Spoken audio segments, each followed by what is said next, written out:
Welcome to Teen Talk, Navigating Teen Challenging Behavior.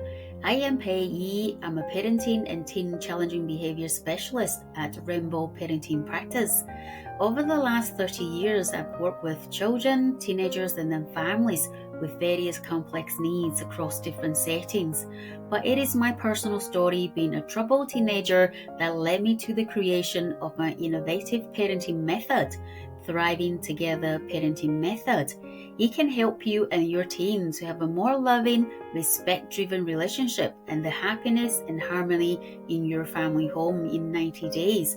No matter what challenging behavior it is, how challenging it has been, and for however long your family has been in a difficult place. Many families came to me when they were in crisis or at breaking point. My TTP method is the secret to their transformative family lives. It can be yours too. I am thrilled for you to be here, and that possibly means you are a successful but stressed out parent who is managing a very demanding job but struggling to know what to do and how to help your troubled teen who is stuck in patterns of challenging behavior. You're fed up with trying everything but nothing works. You're looking for solutions yesterday and are determined to do whatever it takes to help your teen and family thrive. At Teen Talk, Navigating Teen Challenging Behavior, I will share all the insights I've learned from working with families and their teenagers over the years. I will not hold back. Let's dive in. Hi, welcome to Teen Talk, Navigate Teen Challenging Behavior.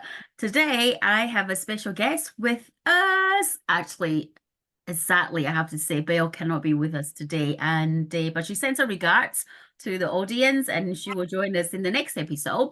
But today, I'm really excited that we have a guest who is a sex coach. Actually, her titles are bigger than that, more than this, because she has a extensive experience and skills working with teenagers, parents, or males and females, and people around sex and relationship. And we know it's not just about sex, it dives deeper than that. But before we move on, I'm gonna let Anna introduce herself because she can introduce better than I am. So welcome, Anna. It's really good to have you on the show. Thank you. I like being here. And I like talking with you. And you make this, make it sound like it's awesome that I'm here. So that's awesome. It's really awesome to have you here. Do you remember last time we did we did do a what do you do? It's not a podcast, but we did do like a Zoom, like a sort of a chat thing about teen sexual health. Yes. I think it was last year. It was a really, really good chat. And I think I'm just interested and looking forward to another chat and then see how the conversation goes today. And as I forgot to tell you how the show works, but I'll tell you. You'll find out later. I would right, but it's a surprise. Yeah, but please do introduce yourself, Anna, to our audience. Sure. So I'm Anna, obviously, and I'm a certified sex coach. I work mainly as a somatic sex educator, and I have a master in sexology. So I work with every part of sexology or sexual challenges that is possible to catch or to frame. And it's like you're saying, it's not only about the sexual act, but it can be around behaviors, around sexuality. It could be around relationship quality. It could be attraction. It could be challenging behaviors. It could be anxiety. It's basically everything. And it's an awesome work because it's always interesting. I believe so. And I thinking about like sex in different contexts, in different culture, and how it's spoken about is very different. And before I dive into it, I'm really dying to ask you, Anna, how did you get into sexology and wanting to be a sex coach? I don't think I've ever asked you this question, but I'm like dying to know. No, it's a really good question because I have a bachelor degree in social work, and I studied cognitive behavioral therapy for 1.5 years. And I was so happy when I was done. And I was like, yes, I'm a therapist, this is awesome. And then when I worked a while, I was like, it doesn't make sense. It feels like I'm missing something. It feels like I'm not, I cannot really understand these type of problems or challenges that I had in my work at that time. And I was sitting at home a Friday. I just got a divorce at this time, and I was drinking wine, and I was like, what do I like? What should I do? And I was like, I like dance. And I was Googling, and it's like, oh, you can study dance and movement therapy. Okay, like I will do that. And I was like, but sex, who doesn't like sex? And it's like, oh, a master in sexology. Like, okay, so I will do that as well. And then when I was doing both, because I studied these two things in the same time, I realized that it's so much that is connecting with how we can use embodiment and dance and movement and with sexual challenges or sexology. So now I basically just put them together. And I work based in that. So it's awesome. So I work with the two things I'm really passionate about. Well, it's really good, like, to find something you're passionate about. And before we move on to think about, teen sexual health, and today we're going to dive in more than about teen sexual health. I'm really curious about, and maybe it's just to answer the audience, the question is, what is actually sexology, Anna? And then you also talk about somatic sex educator. What do these big words mean in the plain words? It's a lot of words. Sexology is a field that brings the society part, the personal part, and the sociology part together with psychology. So it's about being able to look at norms in a specific society or context, because the norms are telling us what we think is normal. And when we just think that this scenario is normal, then we might not reflect on how those norms are actually affecting us. And the psychology part could be how I'm feeling about myself, what gives me anxiety or what I'm scared of, and how that can transfer into a sexual situation. But it's also about laws in different countries. It's about the accessibility to sexual health education. It's so much about everything. And our sexual and reproductive health and rights is stated in our human rights. So it's something that highly affects everyone everywhere. It's just in very different ways. Right. So then how do you use this concept, or like the what you just mentioned, to your work with teenagers and their parents? Yeah, and that's a great question, because first of all, usually teen parents come with a problem or a situation that is problematic, and they don't know what to do or how they should deal with it. So the parents can come with a feeling of fear, of guilt, of shame, for many different reasons. And then we need to look at, is these feelings, are they reasonable in this situation or not? And usually what we are feeling as parents, we transfer that in the conversations when we are talking to our teens, which is maybe not always helpful, because then we are going in with an energy or an attitude that might not open up for us to actually get the connection and trust we need to talk honestly about this specific situation or challenge. And that is also very connected with the context or the country or the time that we're in. Because what is normal here today in Thailand, for example, is very different from what I might think is normal where you are in this time. So we need to look at how these norms are affecting the context, but also, is this one situation that we feel really scared about? Or is it something that happened to my teenager and I want to try to make it as good as possible, or did my teen act in a way that was hurting someone else? And there's so many dimensions of it. So it's both about supporting the parents to look at it for what it is, but also to support, to translate in some situations, like be the one holding the space and making this conversation actually possible. That I can totally agree. I think, what really struck me, and I'm always talking about this in every of my social media post, is the context.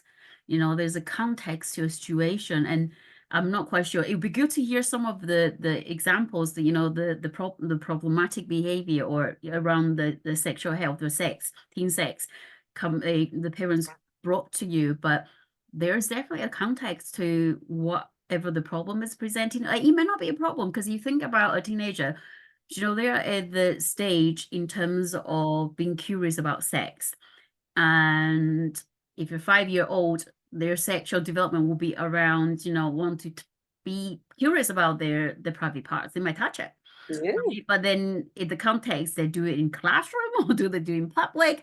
Do they do it at home, in front of friends? And is it often, or is it just one-off isolated thing? So, but I think because of the associated fear, like you say, or the shame and guilt around talking about sex or issues related to sex, like really get parents and professionals go, oh my God. And then, I work in the fields of vulnerable children, teenagers, and then the experience of sexual abuse, or, I mean, we're talking like teen sex and stuff, and you just like, you just you panic, your body just go, ugh. And then, like, the context of my culture from Taiwan, how that part was spoken about or not spoken about, and how the culture sees teen sexual health or sees sex, that all plays into this belief system, and then how I respond, and as a professional, as a personal, they're all interconnected, and it's really complicated. So, but what you said about the context really resonate with me a lot, and I think it's really important for the parents to understand there's a context to whatever that behavior is. But let's come back to what you mentioned earlier on in terms of what some of the examples, the problems the parents will bring to you about their teenagers or in this area. Yeah, and it could be literally everything. Sometimes parents come because they feel that their teenager is acting out in a way that might get them into trouble, which could mean that they have a younger teenager that is maybe dressing, in a way that they feel is provocative. And they can have ideas that they don't want people to think that their teenager is, easy to bring to things, is, it can be a lot of different ideas. And usually those ideas in that specific situation is based in a fear, because the parents really want to be able to protect their teens from danger and from, painful and hurtful experiences, or, sexual violence, or whatever it is. And sometimes when they are trying to figure out how to be protective without being overprotective, it's not the easiest situation to find balance in. Because it needs to be balanced with the teenagers, need for being able to express themselves and, finding themselves and all of this, which also is highly connected with pornography, which is sadly the place where the majority of our teenagers learn about sex and sex education today. And the norms in pornography is very far from the norms that we as parents would like to, or the values that we as parents would like to our teens to get, or to reach, to understand. Because porn is not made for that, to learn or to teach us how we should feel when we are entering a sexual situation, or how can we say no to something that we might want, but not right now. And, there's a lot of things that we need to find ways to actually express so that it reaches the teenagers and not we just, stand in front of the door and like, no, you're not going out tonight. Like, no, it's not happening. Change your clothes. Because usually when we act without explaining what we are scared of, then we get a totally different reaction than the ones we are hoping for. And if we as parents didn't, we didn't really catch up in how much kids, not only teenagers, but younger children as well, learn from pornography, then we are like 5 steps behind already. And then it's even harder to know how should we even start to have these conversations, because what do they know? We don't know what they know because we are too afraid to ask. So that could also be a situation, or it is a kind of a common situation, like, how do I even approach this? Like, what do I do now? And, should I ask my teen, or should I just throw in condoms? Or, it like, so I would say that it's a lot about the trust. Like, how can I build and keep trust with my teenager so that I can actually be supportive when it comes to sexual health, reproductive health, STEs, pregnancies, sexual abuse. It's there's a lot of things that we as parents are really scared of. Do you know, from what listening to you, I got curious on so many things. I have so many questions, Anna.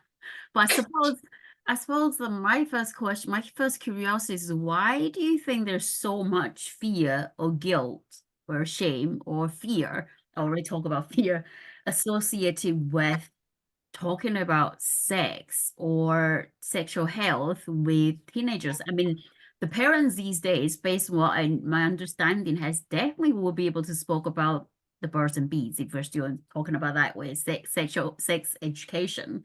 Well, they're definitely more open to be able to speak about that.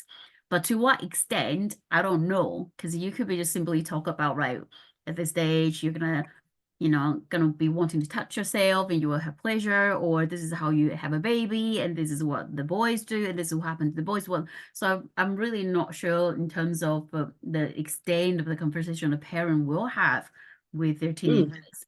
But then I'm just curious, what do you think there's so much fear and guilt and shame around talking about sexual health or sex with teenagers? Well, I would say because we usually don't talk about sexual health. We talk about it when we see something or when we notice something that we need to address. But we are not always so good in including sexual and reproductive health as a normal thing in the daily life. And also there's a lot of opinions from other parents, from teachers, from people in our community, maybe about how our teenagers dress, maybe about, not listening to boundaries, or, in the classroom, he can never accept a no, which we automatically could transfer to a sexual situation.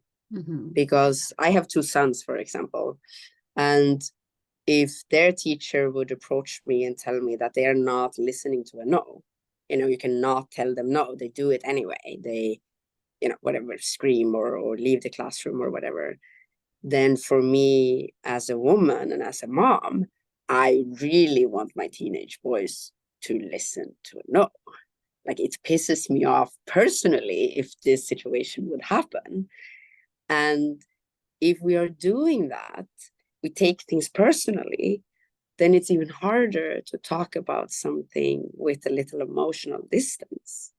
And it might be even harder to remember that everybody has the right to discover their sexuality, to get their own experiences, but will also be safe with consent when they are doing it. So sometimes that's a struggle, to find that balance in me, or in the parent, but also in the conversation. And and if they're dating somebody, for example, I might feel that this is a very good partner for my teenager, but the other the other person's parents might think it's the opposite, that my teenager is not good at all for dating. And then this gets unbalanced again in how can we support this then so it's actually good. And there's a lot of fear in all of this, because I really want my kids to be happy in whatever type of relationship they choose. And for some parents, it could be exactly like that.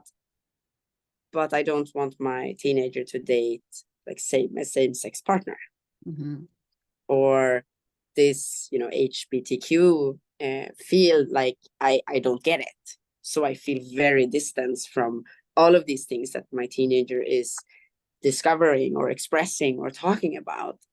So if I have a teenager who is bad in, dating, the relationship quality it's not awesome, or I see that it would be beneficial if my teenager could practice more, then that might awaken my fear for my teen to live the whole future alone, never will find the soulmate. And then all of these things are kind of in the conversations, no matter what the behavior is. And we need to learn how to navigate all of these things and all of these pieces of the puzzle. And if I have a teenager who is bad in relationships, or like didn't practice so much in building relationships, or asking a person out, or whatever it is, then that might awaken guilt in my body, because I feel that I should have taught him this, or I should have been more supportive, or my advice was not the right one, or whatever it might be. So then is guilt a big piece of the puzzle as well, to figure out, like, is it mine? Should I take this personally, or should I not? Am I hearing this right? And I think what I'm getting from you is, when we're talking about sex or sexual health with our teenager, it's not just about this topic. Actually, there's a lot of things related to it. And from it's like the respect I'm hearing from you saying, the consent and the relationship side of things, because sex is an act. If you look at that, it's an act itself, an intimacy, but it goes deeper than actually just an act. And I'm also it does. Yeah, because if the sexual act is 3 minutes, then there is not so much to say about it. Because it's 3 minutes, and I explained how it's practically can be done, and they did it, and we checked that box. But sorry, what did you say? No, go on. I just got, like, you're saying, like, I suppose that's what you're saying early on about the porn. It's really not teaching teenage children about relationship, about sex. It's more about whatever, they're trying to show. And that could be really damaging to their understanding of what sex is, what sexual health is, and what relationship really is. Yes. Which means that if I want to explain these 3 minutes, I can do that in 2 minutes. Basically, I can explain how these 3 minutes should be. But if my teenager learned this already from pornography, which they almost have every time a parents ask them, like, do you know how a sexual intercourse, how it works? They say yes, and they don't want to talk with us about it. But if my teenager is going on a date with somebody, somebody they like, and they want to kiss each other, and the teenager, brings up a scenario from pornography that the teenager has been watching, when you, I don't know, throw your partner against the wall, pull their hair, trying to choke them, we are in a totally different, it's because it's not pornography. And also, how will they know that you cannot do this on a date with somebody? And maybe the partner or the other one in this situation also think that this is how it's supposed to be, but it actually freaks them out, both of them. then how, Mm-mm. then how do we support them in Yeah. understanding how they can find their own way in creating their sexual experience with consent, which, like, boundaries, and when it's safe. That's a really good point, because that makes me think about, when we're not, like, outside this conversation, we're talking about what is developmentally typical sexualized behavior, what is problematic, and what is some, by, trying to choke someone, pushing them on the wall without without consent. That sounds very harmful, but like you say, when can you have this conversation, and they will freak out, and then you're not there to witness whatever happened, and it's really, really stressful for the teenagers. So then how can the parents navigate this area of the teenagers being able to access to porn so easily these days? And I think every parent has this problem worldwide, basically, because every teen that has a phone, a laptop, an iPad, whatever, have access to free pornography 24 hours a day. And we need to understand that it is accessible in this way everywhere, basically everywhere. Which means that one problematic behavior teens and younger kids, which is sad, but we see it a lot in younger kids, is porn addiction. Which means that they can use hours and hours and hours watching porn. And usually, because you said, like, development, red flags and these things, but if we look at younger children, that is younger than teenagers, we can see the same type of violent behavior that they see in computer games that is not adapted for the age, but it's similar what we see in porn. It is violent, many of the things that are free and accessible everywhere. And then I would say that we can, because this brings guilt in parents when they realize this, and maybe they already know it, but they didn't really, talked about it, or realizing how big challenge this is. But then I would say we also need to address the violence. And if we have a teenager that has been abused earlier, or maybe has a problem with, holding their impulses, or have been abusing others, or grew up in a family where it's been abusive and now it's not living with that family anymore, then violence can feel kind of normal. As well as the access for this type of porn feels like normal sexual behavior. So they might not feel that it's actually, a challenging behavior, how I would address it. But for them, it's normal. And then they might not even ask us, they might not even, like, what, I saw a thing, and, You're talking about the parents, or the teenagers might not know it? The teenagers. The teenagers. Because if you already have a good relationship with your teenager, then they usually, come to you if they have questions about other things. But they also know that we as parents are not using pornography like they do. So then it's also harder for them to come with questions to us about what they are seeing. And, I saw something, it did give me, like arousal in my body, but after I just feel like I want to throw up. Because this is very common. Because what they see, what people see in pornography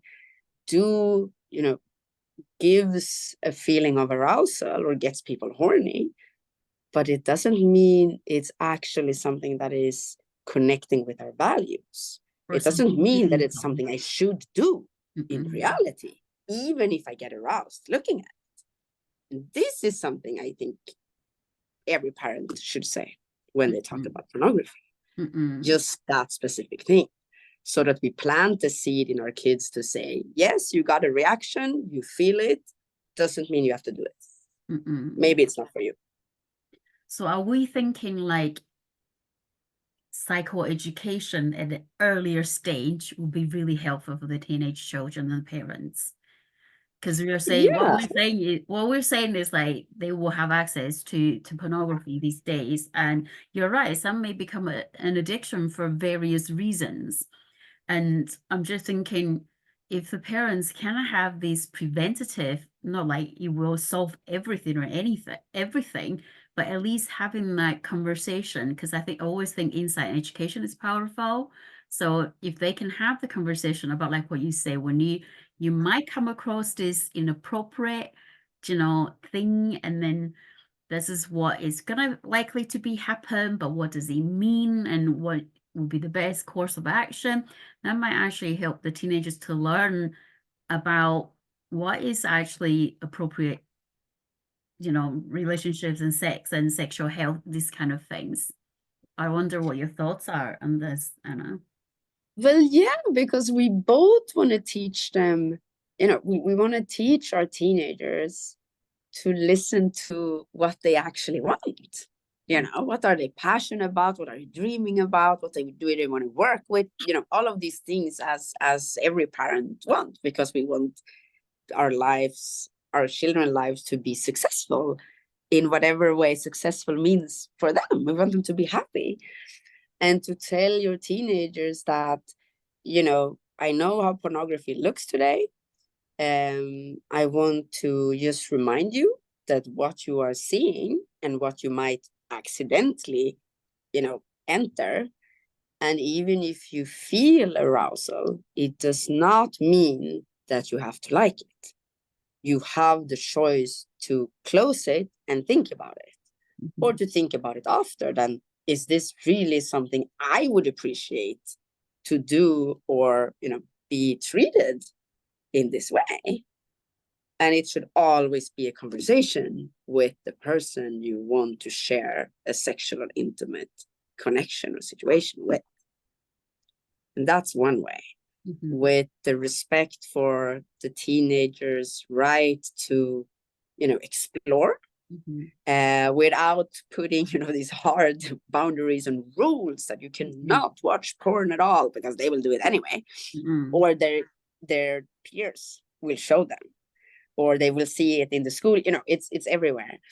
But we want to foster a feeling that they have, they have the responsibility to respect their own bodies and to respect other people's bodies. And then when we're telling them that you can see it, but you can choose not to. You can choose tomorrow that this was a really bad idea, or that page, I don't want to see it, or maybe I'm actually over consuming this. Because when we can foster that type of reflection, we foster a way, so that they keep reflecting on the situations they enter or choose not to enter. So that's one way that I would recommend and suggest. Sounds really helpful. I wonder, have you ever seen this thing called Sex Education on Netflix? No, everybody keeps saying that I should watch it, and I never really have the time to do it. You will be good. Maybe now I have to, because you asked me. You'll be good to hear your thoughts on that, like a follow-up interview with Anna, because I watched the 4 seasons. It's basically teenagers and then all curious about sex and everything. But like you said, it's more than just the act itself. It's deeper than that. There's relationship, there's wanting to connection, feeling lonely, everybody's doing this, I have to do it, or all sorts. But it's really interesting just to be able to see it through the teenager's lens, and the person who's giving, I think it's Otis, the main character, he's actually a teenager who is giving the sex education advice in the campus, and his mom is a sex therapist. Right. So it's fascinating to watch. So it'd be good to hear your thoughts on this. But actually, I think I'm going backward a little bit. It's like, Anna, how do you define sexual health? I think it's important. Good question. I think we need to clarify this. Yeah, because sexual hate, like I said, is stated in our human rights principle, which are universal. But very shortly, we can say that sexual health is when we can have experiences, sexual connections that we choose, that are free from violence, Mm-hmm. that are free from oppression, discrimination, and that are consensual, which also should be, a reminder that it's also about what laws are in that specific country where we live. How old do you have to be to have intercourse, for example?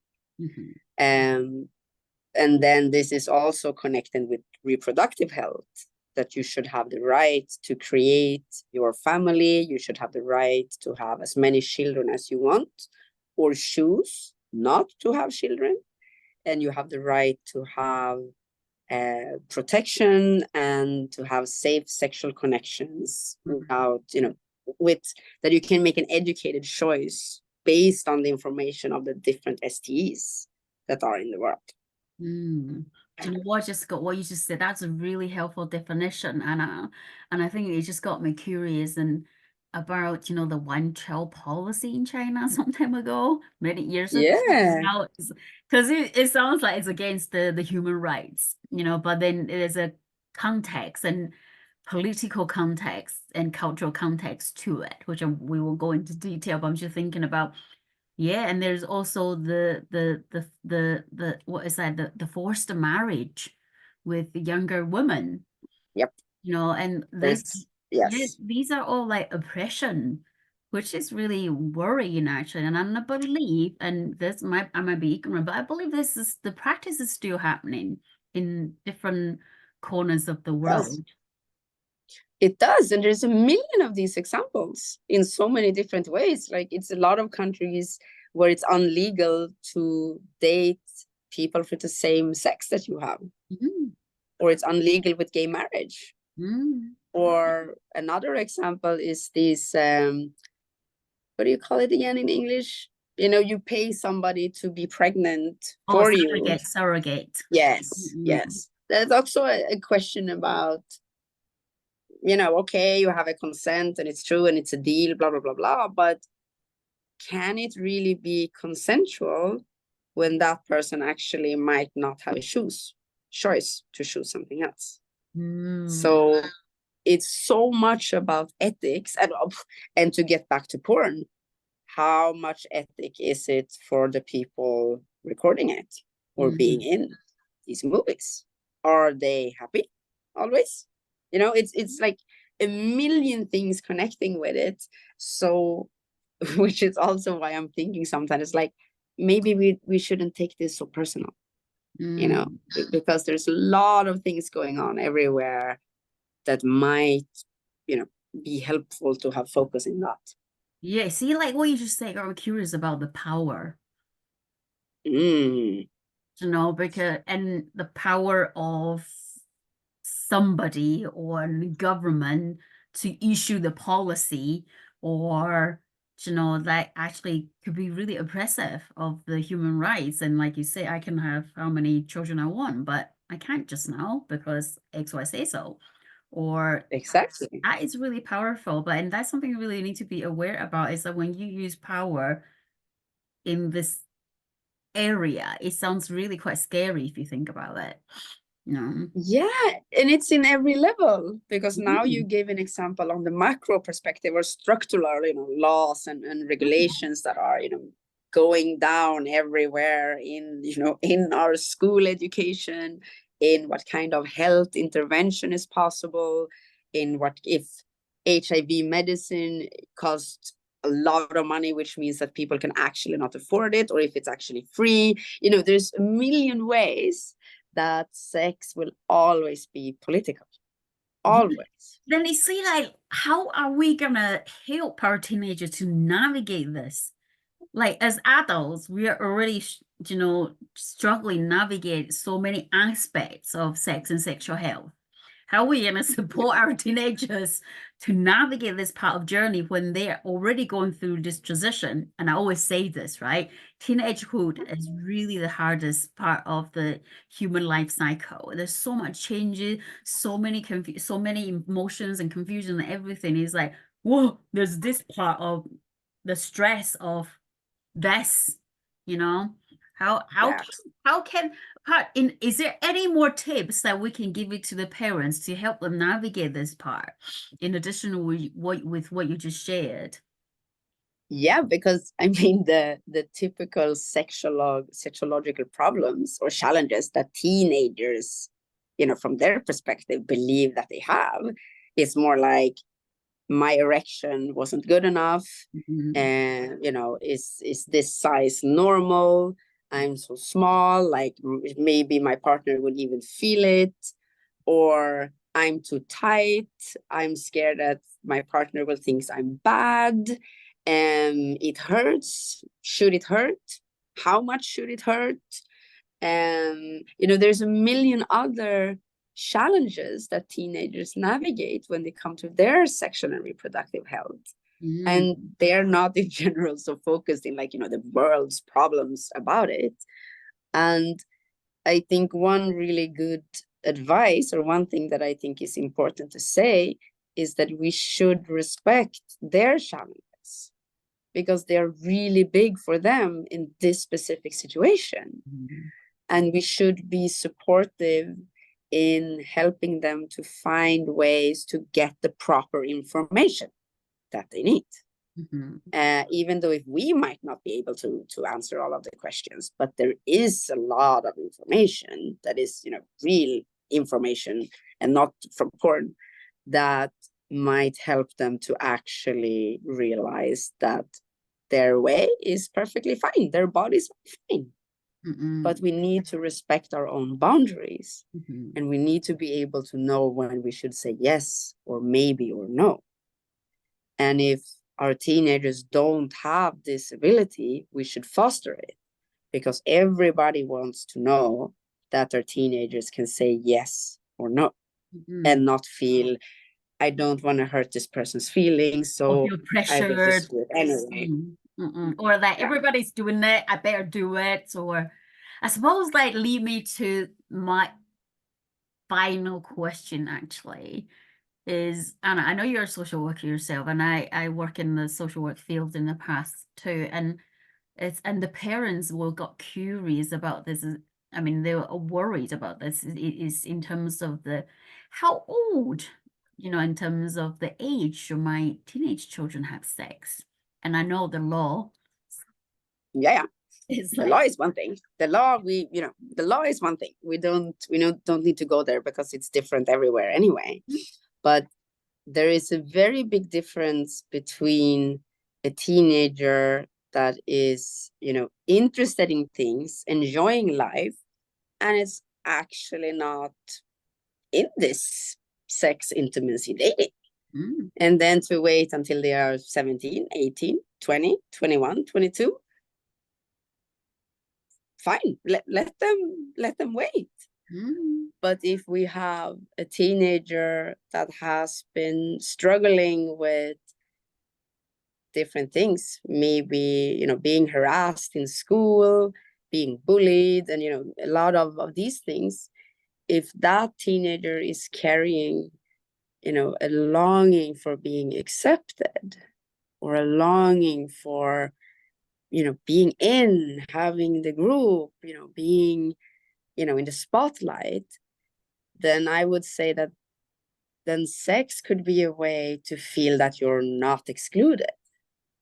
And then the sexual experience can come much earlier than what we might think or we were hoping for, or would be the best for that individual based on everything else.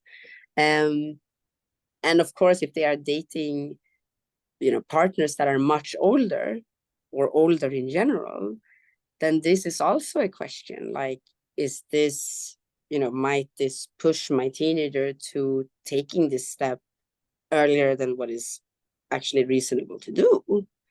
And I think if you are a teen parent, trying to navigate this, then do you talk with the other parents?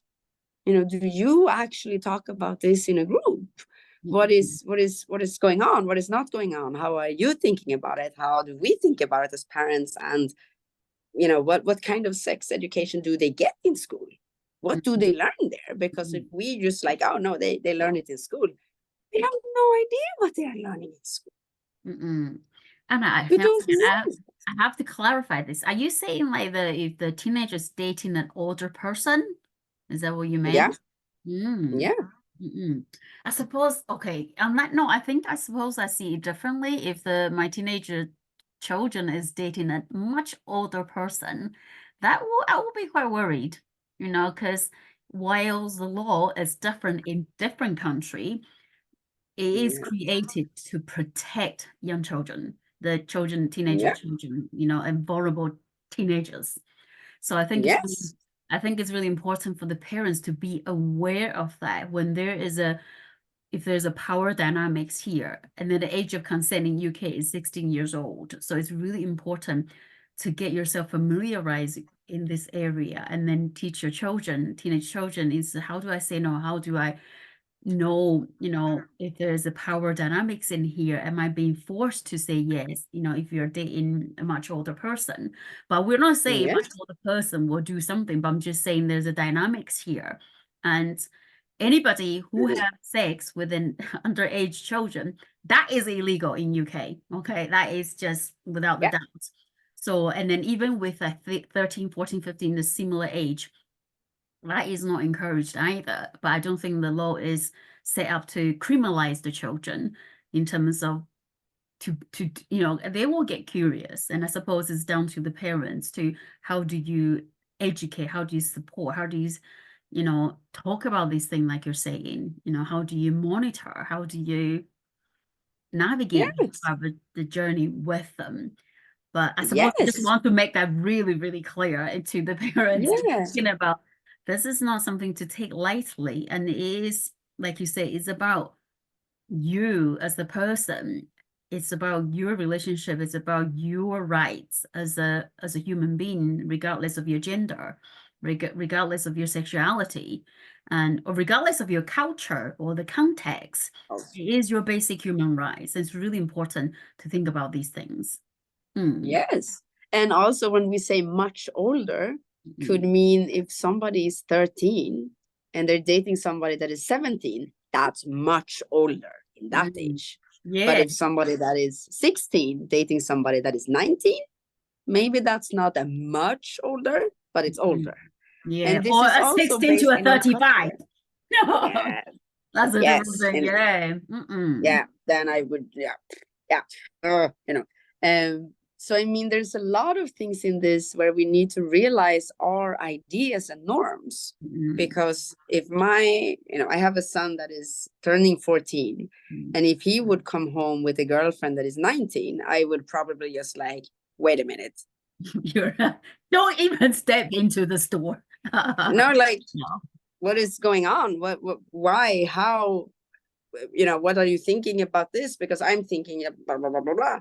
Yeah. But when he is 19, comes home with a girl that is 23, then, I would probably not have the same reaction.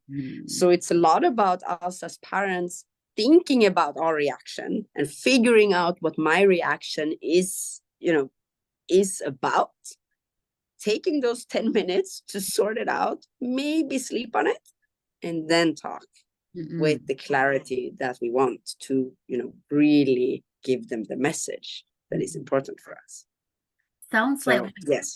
that's a really good piece of advice, Anna, because what I'm hearing from you is it's not just about teaching and supporting our teenage children to navigate or understand the sexual health and sex. It's equally important for parents to understand their own rights of their own sexual health and how their views on sexual health is influenced by their own belief, values, and culture or family of origin, or the society.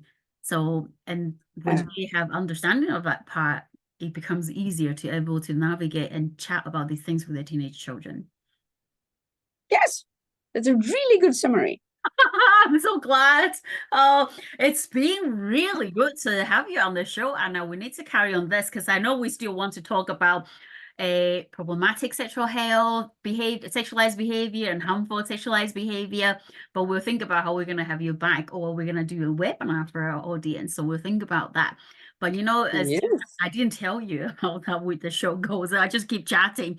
But usually what we do is, and I have to tell the parents, in terms of the advice we're giving, there's always a context to it, right? If it doesn't fit into your family context, simply move along. Don't use the strategies. You need to self-assess if this fits into my family context, right? My family circumstances. So it's really important. And I tell parents this all the time in every single mermaid video, because it's important for them to know whatever we're talking about is the general ideas we're thinking, what might be helpful. But then it's down to them, because they know their family the best, and it's for them to self-assess. Actually, this might fit into my family context. I'm going to think about this a bit more, or actually it doesn't. I'm just going to listen to it, let it pass, and that is fine. Yes, because we need to find the way, navigating this in the way that is best for us, for our family, in my role as a parent. And when I say that, take 10 minutes or maybe sleep on it before you start, or before you take this on, or whatever it is, it's also because it's helpful to sort out, is this my guilt? Is it fear because I had an experience earlier in my life that this reminds me of? Or, what is the emotions in my body telling me right now? And not to throw them out in the conversation so that we accidentally deliver the wrong message. This is maybe the most important thing that I think everybody benefits of. But like you're saying, everything is about, your family, your situation, and how your teen is acting or not acting. And it's, it's a very delicate trip or path. It really is. Journey. No, it really is. And why we want to encourage the parents to think about sexual health and think about all these things we speak about, there may be some contextual factor that this doesn't fit into your value, right? Or your family of origin, and that is okay too, because every individual is different, and differences are good. We embrace differences. And maybe it's that easy, like, no, I don't accept my teenager having sex before this age. Okay. Then you can express that, but because they are teenagers, maybe you should give them the motivation as well, when you're calm and not when you're upset.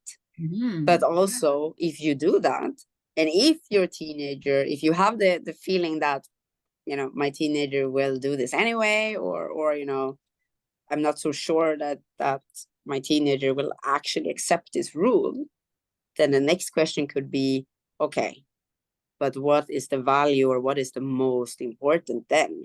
Is it to protect the teenager from STIs, from an unplanned, unwanted pregnancy? Or like, what is the second thing?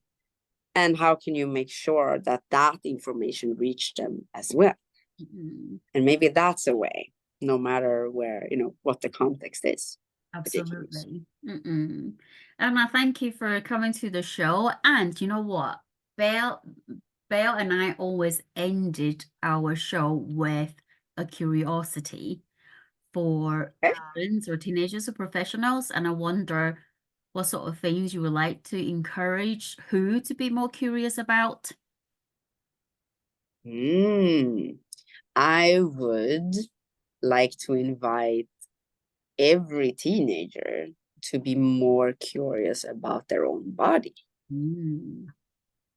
Not necessarily putting values or, grade the body to come with opinions. This is a good part, this is bad, this is, looking nice, this is not like that, but like, be curious.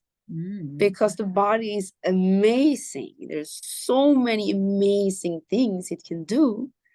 But to have a good self-esteem in general, we do need to know our own bodies. So be curious and be, feel acceptance, because it's you. Yeah, I think that's really good, because when you're being curious, you open up opportunities, aren't you? Rather than having a single script is, this is how my body should look. My legs need to be skinny. My eyes need to be certain way, you know, all these things. Yeah. So that's really helpful. And I suppose like probably then my curiosity will be for the parents, like I said early on, is be curious about your own influences. Do you know, like this in around the sexual health, what is influences are your views and your values and what you believe about sexual health is, and how that influences you when it comes to parenting your teenage children and talk about sexual health. So that will be Yes. my curiosity, encouragement and invitation for parents to be curious about. That's a good one. Just my curiosity, just a reminder for the teenagers, the bodies in pornography, it's not how bodies necessarily look in reality.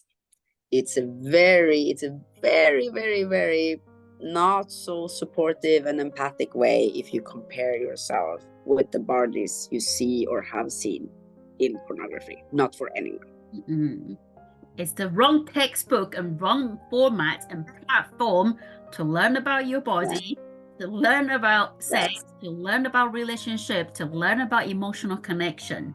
It's the wrong place to learn. I think it's what we want to tell the teenagers. Yes. You know, so, but thank you, Anna. It's great having you here, and we will definitely continue with this discussion and into the future. And thank you for the audience for tuning in, and don't forget to subscribe. I can never say the word. To subscribe to the show so more parents can listen and find our show organically. And we'll see you in the next episode. Thank you again, Anna, and bye everybody. Bye. Thank you. Thank you to everyone at home or on the go for listening. If you find this show helpful, please hit that follow or subscribe button.